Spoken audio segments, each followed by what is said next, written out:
Welcome back to our YouTube channel, Vloggers. Yours truly, Sister Jojo Nopal. Good afternoon, everyone. God is good all the time. We thank God. We are blessed.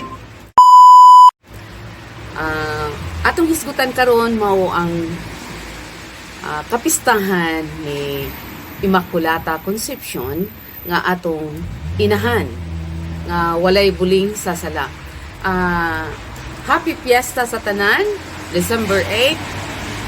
Karon December 8 na doon na po'y nahitabo diri sa Italia, no? Nag-snow.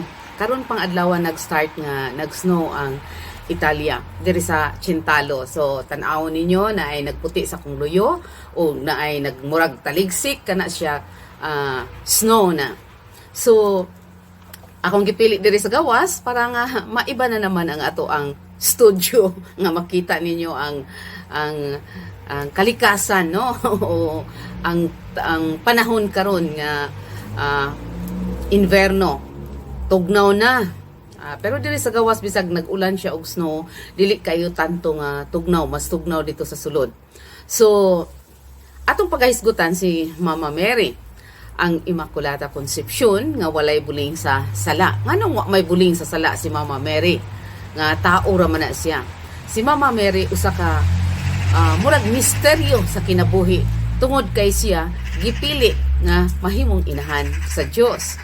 So ang iyang mga ginikanan nga si San Joaquin ug si Santa Ana atong nasayran nga kana sila nga magtiayon prayerful, manggihatagon generous ug maghatag sila sa simbahan. Kung doon na sila income nga 3,000, 1,000 sa simbahan, 1,000 sa mga needy ug 1,000 sa ilahang kaugalingon nga panginahanglan. So naulaw si San Joaquin tungod kay sa unang panahon kung wala manggoy anak, mura gimaldisyon na sa Ginoo. So giingnan siya sa mga pare, sige lang kaghatag-hatag og mga donation sa simbahan pero gimaldisyon ka. So napahiya si San Joaquin og nagsabot sila nga maglagyo ay usa. So naglagyo ay sila sulod sa 7 years. O katud ay tungura, adunay plano ang Dios kay ang sabakan ni Santa Ana gilimpyuhan, gi-immunize, og sa karon pang panahon ang virus gilimpyuhan para dili makasulod ang virus sa mga sala, no? So hangtod nga miabot ang panahon 7 years nga miuli si San Joaquin og si Mama Mary atong time tungod kay limpyo na ang sabakan ni Santa Ana, wala siya buling sa sala. So si Mama Mary obedient, naan niya tanan nga virtues sa usa ka maayong tao. So si Mama Mary maoy gipili nga himuunong inahan sa Dios, mabitan ang arka sa kasabutan. Siya ang arka sa kasabutan kay siya man ang nagsabak sa kasabutan nga mao si Kristo. Kay si Jesus Christ mao ang new covenant, mao ang bag-ong kasabutan nga kita luwason sa mga sala. Sa previous nga mga Old Testament, mga propeta, sama ni Moses, sama giluwas nila ang katawhan kay gihimong slave. Karon kay na slave kita sa sala. So nakita sa Dios Amahan nga ang mga tao nagbahay pagani siya nganong gihimo niyang tao. So mao to nga God be with us, Emmanuel, nagpakatao si Jesus aron makig-uban sa katawhan. Aron kita maka angkon usab nga mahimong balaan sama kang Jesus Christ. So si Jesus Christ iya gyud nang sa unang panahon si Adan ug si Eva mao katoy mga makasasala nga babae ug lalaki. So mibarog na karon mao si Jesus Christ ug si Mama Mary nga walay buling sa sala. Kay luwason ang kalibutan, kay ang kalibutan grabe na. So nasayod kita nga si Jesus Christ nagpakatao ug gilansang sakos alang sa atong kaluwasan. So si Mama Mary mao ang tago ang diha sa ang taguangkan ang usa ka Dios nga makig-uban kanato. So walay buling sala si Mama Mary. So inosente si Mama Mary dili sama karon. Dili na inosente ang mga tao karon, high tech na kaita, no? Bisag lagyo pa ta. O parehas ani, no? Pero okay lang gamito nato atong mga gadgets sa mga maayo. Okay lang gamito nato sa pagtudlo. Aron sa nga makapadayon kita pagtudlo bisan sa ginagmay nga pamaagi. So kaganina naminaw ko sa humili ni Monsignor Abet, nindot kaayo, no? Kay ang virus nga pandemic nga atong gikahadlukan, mas naapay labang virus nga masala nga atong kahadlukan. Pero vaccinated na ta kay binunyagan na ta sa Dios o binunyagan na ta sa atong simbahan.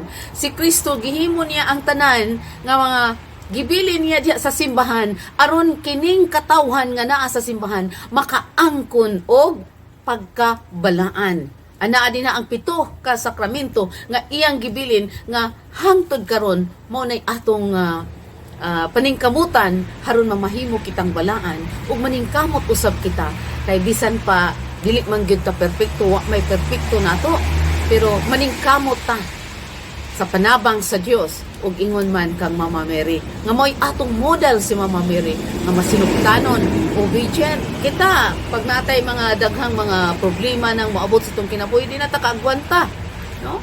Pero kung anaa ang Dios sa atoa bisan pag tabunan pa ka sa tibuok kalibutan sa imong problema, pag na ang Dios connected ka sa Ginoo, tabangan gyud ta niya. Mulabay lang ang tanang mga problema. So mao na nga si Mama Mary mo'y atong modelo sa iyahang pagkainahan nga walay buling sa sala. Pero kita dili gyud ta mahisama ni Mama Mary nga way buling sa sala kay makasasala gyud ta. Pero adunay gibilin si Kristo haron ang atong mga sala nga gihimo mawala. For example, sa sacrament of confession nga iya kanang gibilin ngadto sa atong mga kaparian, no? Ang hatag o kapasayloan sa sala sa mga tao, miingon si Jesus mismo nga kung ang mga sala sa mga tao inyo kini gipasaylo, kini gipasaylo. Kung dili ninyo pasayloon, kini dili pasayloon. So sayop kay nang moingon ta nga direct to God. So aron ta maduol sa Dios o mahimutang bisan dili ta perpekto pero nagkinabuhi ta nga righteous. Kay ang mga righteous ra mga tao dali lang dunggon sa Dios, powerful ang mga prayer. So mga kaigsuonan ko ni Kristo, si Mama Mary mo'y atong sumbanan sa iyang pagkainahan, sa iyang pag-antos nga nakita niya ang iyang anak nga nag-antos nga namatay sa krus. Iya ka nang gidawat tanan. Kita tingali dili na nato lalim na makita nato ang atong anak nga nagbitay sa krus. Bisan gani dunay gamay nga problema sa atong anak, mura na taog okay, no? So tungod kay tawhanon ta. So ato lang paningkamutan nga karong piyesta sa Immaculate Conception, atong pangayoon sa atong inahan sa kanunayng panabang, sa atong inahan nga walay buling sa sala, nga tabangan taniya sa pag-ampo nga ilabi na karon panahona nga naa nato ang pandemic o sa Pilipinas kaming nausab nato ang atong eleksyon, atong pangayoon nga ang kalinaw o honest nga eleksyon makabot unta ug anaa unta ang paghinigog maay sa usag-usa, dili unta magkalabanay. So ato sang paningkamutan nga padung na eleksyon, dili unta ta magpaabot sa sobre nga naiisulod kay kusog kay tang moingon nga kurap ang atong mga opisyalis apan panahon sa eleksyon magpaabot tag sobre. Unya unsaon man na nila inig makalingkod sila, ilang gitong bawion ang mga sulod sa sobre. So mao na atong paningkamutan nga kita mismo maningkamot ta nga kining virus sa atong election, sa atong politika nga mao ang vote buying, dili na unta na mahitabo. Hinay-hinay unta na nga atong mabag-o ang ato ang political politics sa ato ang nasod Pilipinas.